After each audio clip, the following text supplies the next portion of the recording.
S'il y a bien une personnalité qui a un carnet d'adresses bien rempli, c'est Michel Drucker. Après plus de 50 années passées à interviewer les plus grandes stars françaises et internationales sur le petit écran, le célèbre présentateur a beaucoup de choses à raconter. Dans son livre intitulé De la lumière à l'oubli et paru en octobre 2013 aux éditions Robert Laffont, il a notamment évoqué son admiration pour Richard Anthony. De page en page, Michel Drucker raconte sa vie. Passionné de musique, il a assisté à de nombreux concerts en plus d'intervieweur les artistes. Il y a quelques années, c'est une image de son ami Richard Anthony qui l'a marqué à tout jamais. Alors qu'il se trouvait dans le public de la tournée Âge tendre, au Québec, il raconte, Richard Anthony ouvre sa chanson depuis les coulisses, la salle entre en lévitation, 8000 mamies brusquement se jettent au fond de leur sac pour chercher leur mouchoir. Mais c'est surtout l'entrée en scène de l'artiste qui lui reste en mémoire.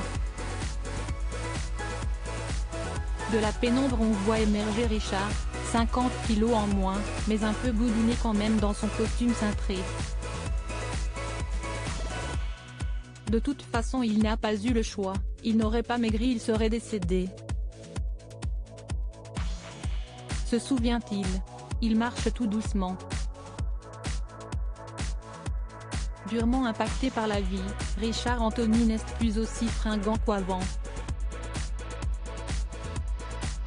On ne peut pas dire qu'il se précipite, ça non, c'est pas Marcel Amont.